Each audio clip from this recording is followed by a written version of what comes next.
the news. So, we Nintendo Direct from last month, but we're talking about it now. So, whatever. Yeah, a lot of this. Yeah, we've been off for a month, so we have a month worth of news. So a lot of this is going to be old news, unfortunately. Well, the stuff that I think was worth highlighting, Pikmin 4 got shown here. I know that there was a Xenoblade DLC that was shown. I'm like fast forwarding a bit because there were certain things that I looked at. Yeah, Pikmin 4. The one thing I'll say about Pikmin 4 is, they changed the camera angle from previous Pikmin, so now it's more third person than like it was over the top before, top down. And yeah, as Go said in chat, I was surprised that it was coming out so soon. I wasn't sure this game was going to come out this year at all, and it's coming out in July or August, I think, over the summer sometime. They announced, so that was the surprise with Pikmin. Well, this has been asked for I feel like so long.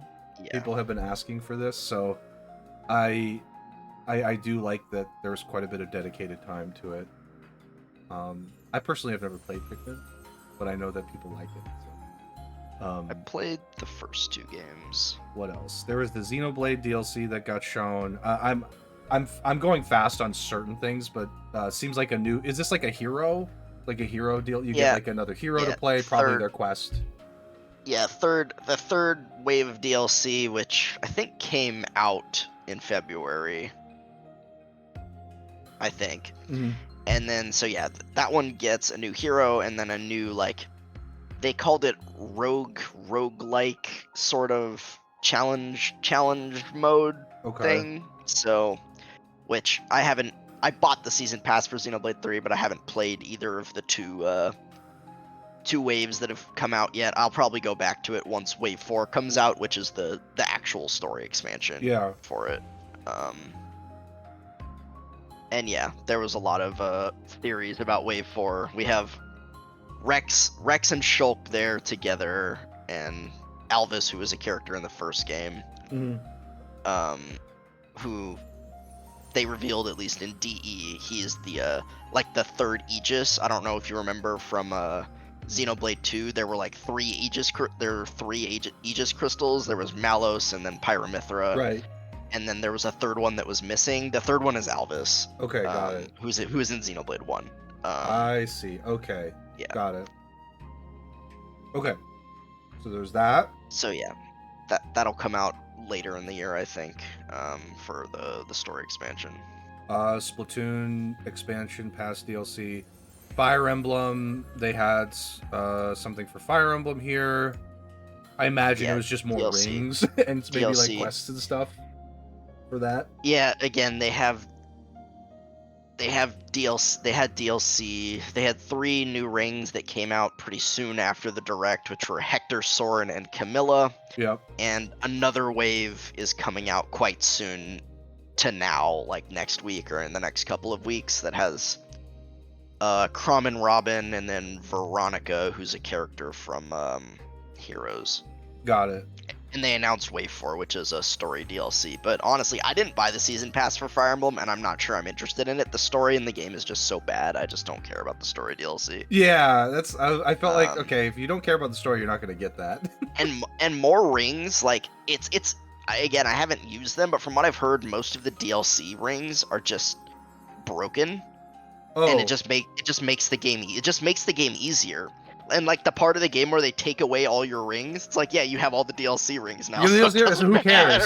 Who cares? You're still really powerful with those. It's playing an entirely different game if you have the DLC rings. Yeah.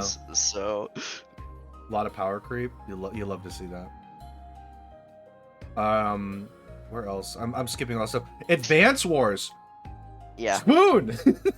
Look. Yeah, it got a release. There was a leak or a rumor before the Direct that said they were gonna shadow drop Advance Wars after the Direct, which they didn't do. They showed it, and they gave us an April release date. Yeah, it's been a while. Obviously, it's been a year. It's been a year since they've talked about it. Due to world events. Yeah, indeed. It's been a while. There was a good reason that it got delayed. Yes. Pretty much a full year. Actually more than a full year, I think. Yeah. It was more than a full year for sure. But we did get a release date for that, so that's exciting. I'm skipping some other stuff too. Game Boy and Game Boy Advance for Switch Online. Yeah. I think that is cool. It's good for certain, definitely for certain games. Like that's great. I know there's a couple games that I would love to play that were on the Advance, assuming they're there. Which I think Metroid Fusion was one of those games that was there. Fusion was there.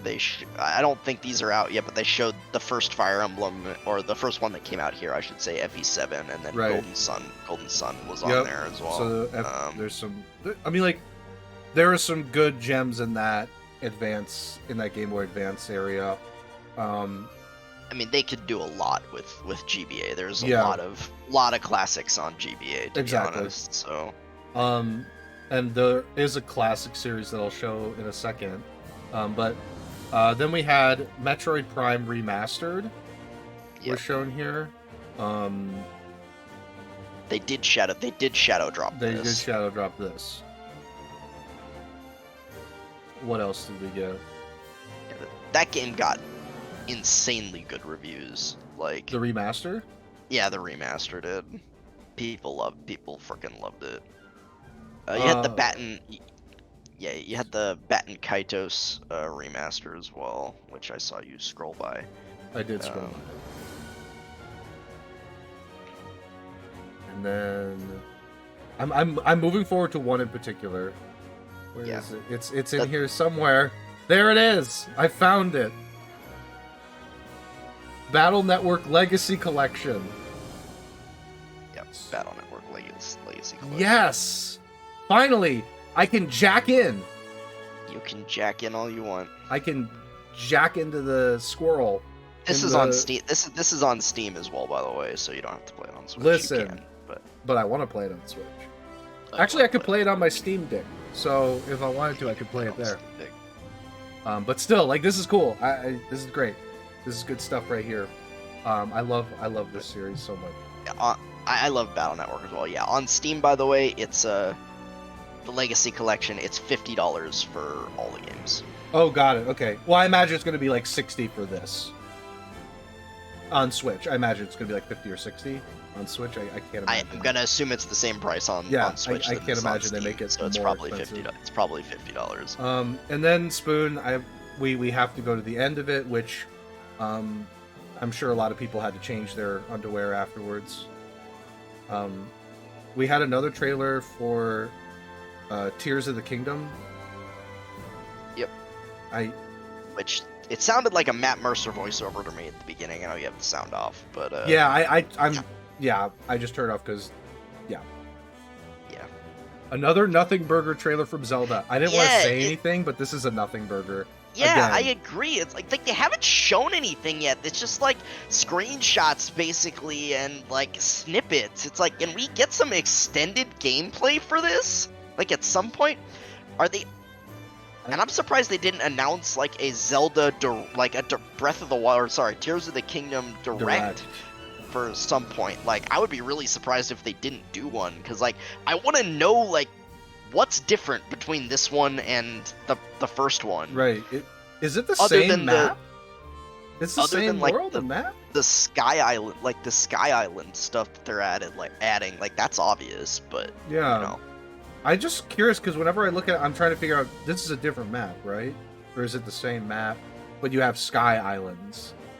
No, we have no idea. I would assume they're not going to use they're not going to recycle the same map from the first game. That would feel really lazy. No, they can't. They can't do that. They're going to do something else. I'm just like trying to figure. I'm like, okay, what is this map? What's going on? Where are we? Sky Islands. I mean, they showed. Okay, to be fair, they did show off like various different mechanics in the game that might be different. Yeah. You know, that's. I think it's fair to say that. They did show the flying. You just saw that. Some vehicles. It right. Looks like you can't expect that much to be different, though. I mean, that's. No, I don't think that much is going to be different. But I mean, I want to know more about the mechanics. I want to know if there's like actual good dungeons and bosses in this game because, Jesus, the dungeons and the bosses in Breath of the Wild were dog shit. They're horrible. I'd like to know if the weapon breaking system is the same, or if it's improved, or if it's gone. I doubt it'll be gone, but I hope they improve it, because it was annoying in the first game. It was very annoying. I mean, we've talked about it on the podcast. You know how I feel about this game. The first game, I didn't think it was that good. There's too many things about it that annoy me, but that's me. The weapon breaking was definitely annoying, so I'd like to see that. Like, weapon breaking is fine, just don't make it break so fast, I think was my thing. The bosses were terrible. I don't think there's a single defense for that. I've had people tell me they're like, oh, the bosses are okay. I'm like, no, they're not. You can't tell me they're not. The bosses are bad. The bosses are bad. And the ending boss was horrific. I was so bored at the end of the game with that boss. I like, that gave me real bad memories. Yeah. So again, I'd love to see improvements there. I know we've talked about it, but in my opinion, Breath of the Wild is one of the most overrated games of all time. I just don't like it very much. I just didn't like it very much. Yeah, and specifically the pig. I was bored to tears. Oh yeah, the pig. I was bored to tears. The final form. The final form of the final boss. I was like, wow, I feel nothing. This is boring. Wow, this is great. I just sitting here, like, this is really fun. Yeah, I think that there are a lot of, like, really good qualities in this game, though. I really love the exploration part and the puzzles and things like that were great. No, yeah, I mean, I like those parts, but there are a lot of mechanics in the game that really annoy me. And honestly, to me, it doesn't really feel like a Zelda game because there's no, like, item progression. The dungeons are terrible and don't feel like Zelda dungeons. Well, you get like powers. You get powers from finishing the dungeons. You got powers. They're just like the only power you needed was Rivali's Gale, but you got powers. Rivali's Gale just it doesn't like open up the open world. It just trivialized the open world because it allowed you to do this huge gale. Two of them were defensive. One of them just like made you absorb hits, and the other was a resurrect when you died. Yeah. And then the desert one was I think it was some sort of power up you could do to your attack or something. It was like some super spin or something like that. I don't remember. Yeah. I think it was some offensive ability. But who cares? Like Rivali's Gale. Rivali's Gale, it was such a bad thing that they put in that game. Rivali's Gale was the worst decision in that game to me. It made it so like, whoa, like there's no point in the final dungeon. There's just no point. Oh you could just Rivali's Gale over the it. entire final dungeon. Yeah, which is dumb. Like that was just dumb. I had no idea who thought that was a good idea. Like there's some things where it's like, oh, it's really cool that there's like this way to skip the dungeon if you like do a very specific set of things, and like to me it's like really, it is kind of a cool thing to figure out how to skip things, but when there's challenge involved with that, Rivali's Gale removed all challenge with moving around as far as exploration, right? Yeah, like exploration became, I think it definitely, I don't want to say it obviously wasn't bad, but like it definitely made the final dungeon like completely unnecessary. Trivial. And I was like, wow. And like, yeah, even when I was playing it, I remember playing it, I think on stream or something, and I was just the whole time like, what's the point of this? Why would you allow this? This is your final dungeon. Why would you allow somebody to skip it? Like, it was surprising to me that they had that. I think it would be fine if you could skip regular dungeons, but the final dungeon being skipped, I don't think that's a good thing. It doesn't make sense to me. And it wasn't hard to figure that out either. No. It's not hard. No, you just Rivali's Galed over the wall. Yeah. That's it. Like, it wasn't hard. So it's just like, well, this wasn't even hard to do. So yeah, I am not exceptionally excited for this game because I didn't like the first game that much, as I said, but I will still play it. It is a Zelda game. It's not that I hate the first game. It just did some things that I really didn't like. Right. But if they make improvements to it, it could be really good. Because the open world concept and the shrines, the puzzles were quite good in the first game, but there were a lot of mechanics that really bothered me and made the first game annoying, in my opinion. So we'll see. We'll see in May. I won't say I'm super excited, but I'm intrigued. I'm interested. I can't Yeah, I'm imagine interested. they make, you know, I can't imagine they don't make improvements to the things that I don't know. I just don't know if people complained a lot about the game enough for them to feel like, well, what can we improve? There's probably like things I can add, I but mean, I would hope they made improvements. The game's been in development for almost 6 years, yeah. so But here, I would hope they did something. well, but here's I just want to say here's my point. Like if nobody gives you feedback on something in a critical way, what do you improve? How do you know? Like if nobody's telling you, oh, well, Yeah. this needs improvement. I hope they do. I hope maybe they like reflected internally and said, okay, maybe these things need to be better. For sure, they're doing that. But if everybody's telling you your game is glorious, like how do you improve it? Yeah, I mean that's kind of the problem. It basically got 10 out of 10 across the board. I don't know what the Metascore is, but it's in the high 90s. Yeah. I'm sure for And this, Breath of the Wild. And this isn't the same from like a Dark Souls to Elden Ring, where Elden Ring just added open world. It was like we just added this element, and now you have this, and it changes things, but they still made, kept all the things that were great about the series great, but yeah. Like they just added this massive element. I don't think this game isn't adding like this big element that's going to change the dynamic. Yeah. Like Breath of the Wild being open world was the big change. So yeah, Breath of the Wild has, at least on OpenCritic, is a 96 average. Yeah, which means, yeah, now that would make it obviously one of the best games ever rated of all time. Of all time, correct. So, which again, I think that's a little bit. It's a bit high. Yay, bit high. No, I mean we've talked we've talked about it, and I'm not gonna belabor the point, but to me, like honestly, in my opinion, Breath of the Wild is like, on a bad day it's a 6, on a good day it's a 7 for me. Like I just don't like it. I just don't like it that much. Yeah. I realize it's a well-made game, it's a quality game, but man, does it annoy me. I just don't like it that much. Yeah, I don't think I'd go so far as to say 7, but like it's definitely not a 9.5 for me. I was just like, no, I don't think so. I don't think it really blew me away in the same way it did other people. But yeah. Anyway, let's move on. Yeah, let's move on. Because we've a done lot this to talk before. about. Okay, well this was a Theatrhythm open critic here, so 86 for the critic average on it. That's obviously great. As you can see, Octopath Traveler 2 got an 85, so I don't know, like that should probably tell you a story. Like this game is definitely high quality. I have a small thing I want to comment on. Yeah. Because I noticed this when I was looking through all this stuff. There's a game missing from the Hall of Fame. Do you know what it is? Would you like to venture a guess? Dead Space? Yeah. Or Hogwarts? No, Dead Space is gone. Where'd Dead Space go? Why isn't that on the Hall of Fame? What's going on? What's going on here? I look at that, I was like, hey, wait a second. Where'd that go? Why isn't it on here? Anyway, sorry, that was off the topic of Theatrhythm. But yeah, I mean, 86 is really high. That is a really high score. So, yeah, Dead Space still has an 80. I just looked. Dead Space still has an 89. I don't know why it's not there. That's weird. I don't know.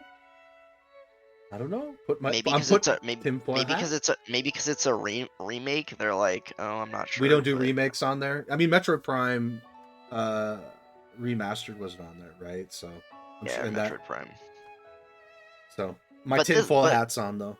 But Dead Space remake is like a much higher effort remake than like Metroid Prime Remaster is just like an up-res, and they changed the controls a little bit.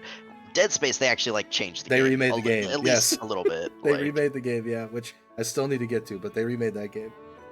So that's why I'm like, yeah. There's not a lot to say about Theatrhythm. The game is really, really fun. It's just most of the charts are fun to play. There's 385 songs in the base game, plus all the DLC, which is coming out periodically, but there's going to be like over 500 songs, I think, or at least close to 500 songs by the time they're done with all the DLC. It's a really well-made rhythm game, and if you love Final Fantasy, and I'm not even a huge Final Fantasy fan, I'm a huge JRPG fan, but the music in Final Fantasy is quite good. Yeah. the playing the early games is kind of funny because it's a lot of MIDI, like beep beeping beeping boop boop beep it a boop it a beep. So Yeah, that's kind of they funny. But you no, can't do the yeah, they same don't level of change it. audio quality. Yeah, it's a fun rhythm game. But other than that, there's really not too much to say. There's not much to dock it on. There's no story to be heard of. Which Yeah. some people were upset about, and the DLC is quite expensive, which is the other kind of like negative you could level at the game, Sure. I would think. And also that it's a rhythm game. Not everybody likes rhythm games. If you don't like rhythm games, you're not gonna like this. Yeah, I mean that's just it. It's a rhythm game. Like, that's just it. Though there are quite a variety of difficulties, and nothing in the game, with the exception of a few quests in the story mode, require you to play on any difficulty specifically. Okay. So you could play the entire game on basic, which is the lowest difficulty, and those charts are, I mean, they're very easy. They're very easy for the most part. Okay. So. Okay. I have nothing to say. Yep, I know. Tales of Symphonia Remastered 66. Yeah. What's going on here? What's going on? What happened? I put this on here because I saw this, and apparently it's just a really low effort remaster. They didn't do much, and it's buggy, and like the game is, people are like, yeah, there's still a good game under here, but it's just a piece of crap remaster. Like they just didn't do anything, and it's buggy and worse than the original and any of the other re-releases that they have done up to this point. So, love that. Love to see it. You love to see that kind of thing. Okay, just seems like we call this in the industry a cash grab. Yeah. We just need to make a quick buck, so let's just do this as low effort and fast as possible. Look, everybody does it. Rockstar did it. It's okay. These things happen. You gotta make a couple bucks. I get it. That being said, try a little harder. I don't know. I don't know what else to say. way to piss on the legacy of one of your most beloved games. Like, how can we crap on this? Let's put out a low effort remaster, but call it a remaster like we did something. Yeah. And then I also, as Ghost said, I don't know why the Tales of Symphonia Dawn of the New World characters are on this splash, because that game is not included in this remaster. Nobody cared apparently to try and fix anything. They're like, fuck it. Who cares? There's come on. Even though like the PS3 remaster did include Dawn of the New World, so this was a very low effort cash grab remaster. So shame on you, Bamco. Shame on you. Shame on you, Bamco. Okay. Moving on. Dragon Age 4 had some gameplay leaks. Mm-hmm. I have a lot to say, but I'll keep it brief. I hate this with all my body. Every blood cell is boiling right now when I see this. I miss tactics, is what I'll say. I miss tactics. I really do miss. It's weird because part of me actually really liked the way Dragon Age Origins combat worked, because it was all about tactics to me. It was all about positioning and tactics. That was it, actually. The combat was super clunky when you actually did stuff, but the point of the game was to be that Dungeons and Dragons feeling. Yeah. And so you wanted to be doing certain things at certain tactical, to your tactical benefit, and you also needed to position correctly, because flanking is a thing, right? D&D has, flanking, you get advantage. So you the whole game was meant to you're constantly opening up that tactics wheel to just be okay, go here. When this enemy's at 50% or lower, you start attacking. When there's a boss or a tank enemy, this person goes over here, or a mage uses this ability. That's what that game is supposed to be. This looks like a hack and slash, and it bores me to tears. Because I'm where did Dragon Age go? This is mainstream gameplay, so I understand they're trying to market this to a bigger audience. Inquisition's combat was like this. It was similar to this too, and I didn't like it. I don't like it. Mages were not mages with no healing was hysterical to me in that game. I didn't like that. That game reviewed much, like Inquisition reviewed much more highly than it should have. And that game is not very good. I'm gonna be honest. It's like, not good to compare to what it reviewed. It's fine. It's probably like a 7, but like it is not as the way it reviewed. It's not game of the year. So no. That year was very weak. Like nothing came out that year. It was a pretty crap year. But anyways. So when I saw this gameplay of you're just like doing hack and slash shit, yeah, I do miss the tactics menu. I kind of said this to death. I don't think there's been a single game that's like kind of like that isn't just a straight tactics game that had a tactics menu quite like Dragon Age Origins did. I haven't seen it yet. People have tried and gotten kind of close, but I mean, Tales of Arise tried, and I do applaud them for trying. They tried, but that tactics menu did not work. It doesn't work. It didn't work. And the AI was just so stupid in that game. They were so bad. Like, there's also like this equipment. My senses, you have equipment, which that's fine. This equipment menu, this UI, I feel like I see this UI all the time now. I mean, this is the standard like RPG UI these days. It's very standard AAA UI. It looks like Destiny or any like mobile RPG or like Marvel's Avengers. Like all RPGs UIs like look like this now.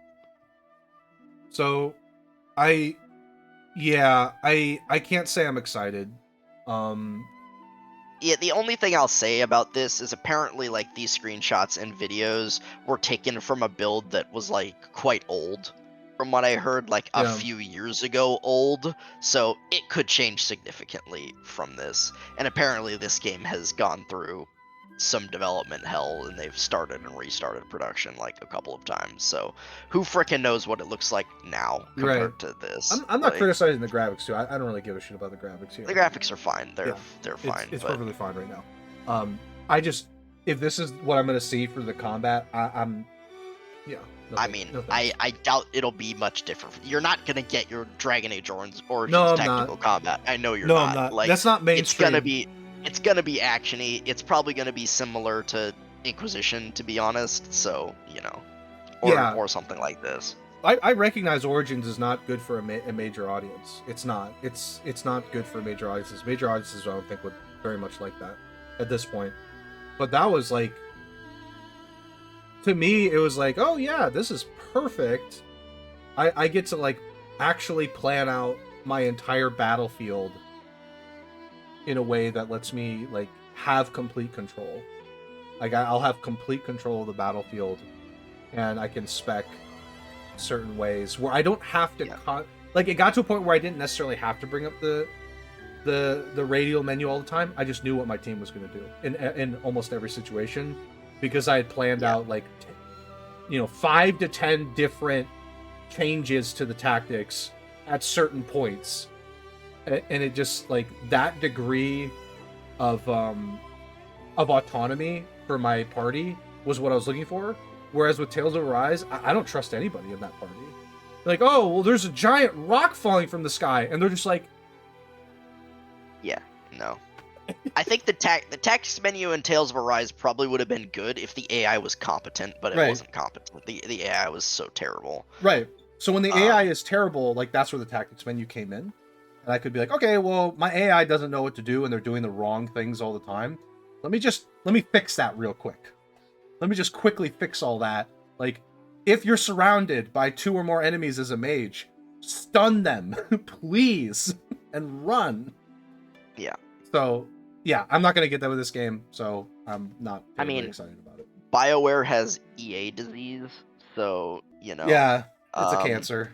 And honestly, BioWare is, in my opinion, not even a good developer. Like, they haven't released a good game in quite a long time. So until they release a good game again, they're not a good developer. They're just not a good developer anymore. I'm sorry. Like, they have the name, they have Mass Effect, and they have Dragon Age, but, like, are their games good? Not really, since, again, Inquisition was okay, but like the last good game they released.